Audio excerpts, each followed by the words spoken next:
Let me tell you why you're here. You're here because you know something. What you know you can't explain, but you feel it. You felt it your entire life. That there's something wrong with the world. You don't know what it is, but it's there, like a splinter in your mind, driving you mad. It is this feeling that has brought you to me.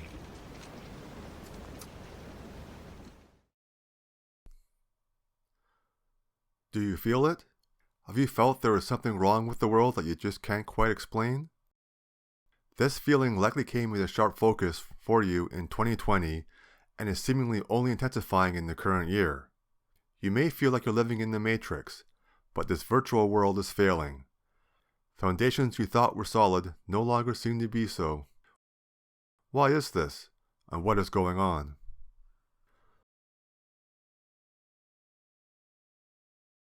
What is reality? How do we know what your senses perceive is true? You may see the world in color, whereas a person with color blindness does not. A honeybee can perceive the ultraviolet spectrum, but cannot see the color red, whereas a blind man sees nothing at all. Which view of reality is correct? The truth is that none of them are. The only thing any of us can do is perceive this unknown as best we can in order to operate successfully in the world.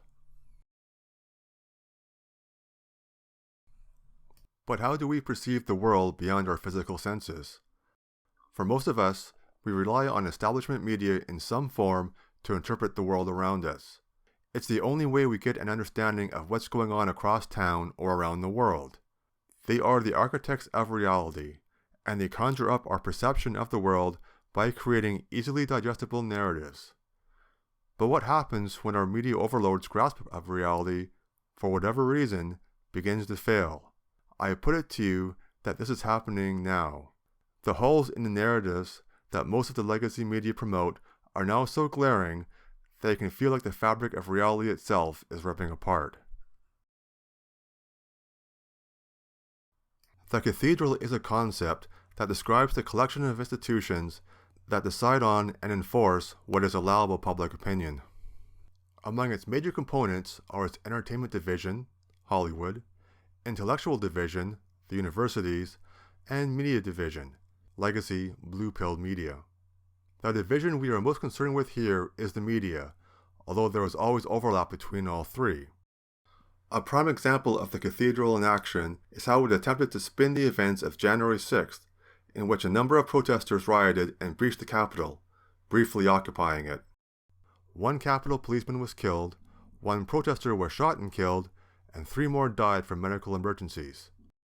These events have caused the Cathedral to go into overdrive, claiming that it was an attempted coup, an assault on the very foundations of democracy itself.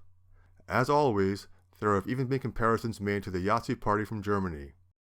Cathedral agents from the entertainment division, such as Arnold Schwarzenegger and John Cleese, have helped advance this narrative. When evaluating claims such as these, it's important to assess the credibility of the sources. Just how credible are sources such as the New York Times, Washington Post, or CNN? I would propose that media sources that have relentlessly pushed such obvious lies and hoaxes as the Russian collusion hoax, the Covington Kids hoax, and the Fine People hoax, not to mention minimizing or ignoring the last 4 years of left-wing political violence, should be viewed with extreme skepticism.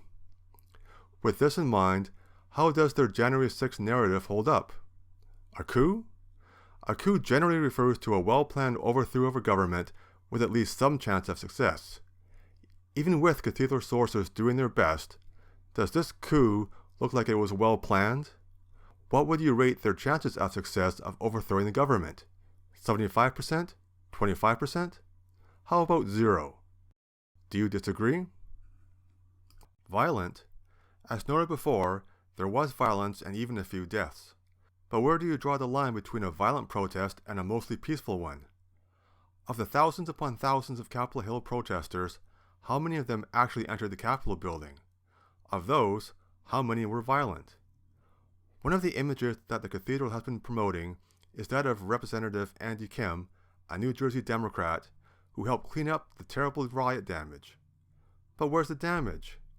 If it had been BLM or Antifa, I bet the damage would have been much worse than picking up a few plastic bottles, and I doubt those paintings would have survived.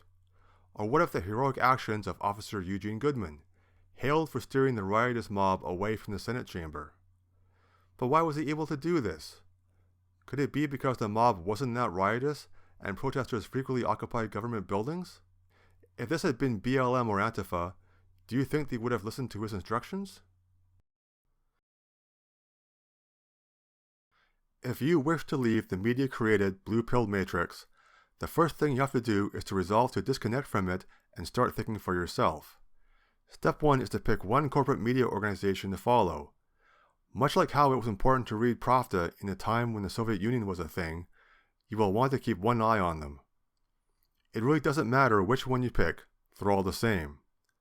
Step 2 is to pick independent media sources from across the political spectrum to follow. For myself, on the left, I like Jimmy Dore, Glenn Greenwald, and Michael Tracy. For centrists, I would suggest Scott Adams, Tim Pool, and Cheryl Atkinson. For my right-wing libertarian types, I like Dave Smith, Tom Woods, and Michael Malice. None of these people are perfect, but who is? What they have proven to me, though, over time, and unlike enemy of the people organizations such as CNN, is that they at least try. I know my list is incomplete, and I've left some good people off it. Who would you include? Feel free to add more in the comments below, and I'll do the same.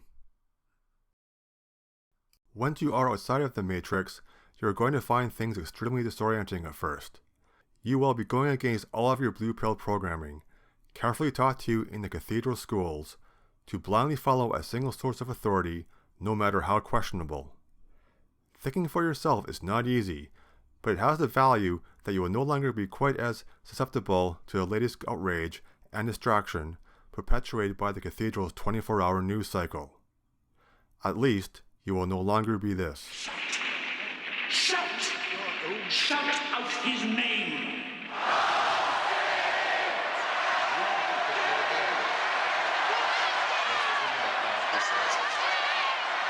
Nothing the party does is good. Even the war itself is good. The party wants you to believe we are at war, so as to channel your emotions away from their rightful target, the party. Good heavens. He is a good. From there, I would advise you to not give up hope and be proactive. Armed with your new knowledge, you will want to strive to red pill as many blue pill people as possible, however you can. You do this by questioning the left from the left and the right from the right. This, as I see it, is the only way out of this mess, and what I intend to use this revived channel for going forward. If you wish to follow, please like and subscribe, and above all, take heart. Western civilization has been through darker times than this, and together, we will see a brighter tomorrow.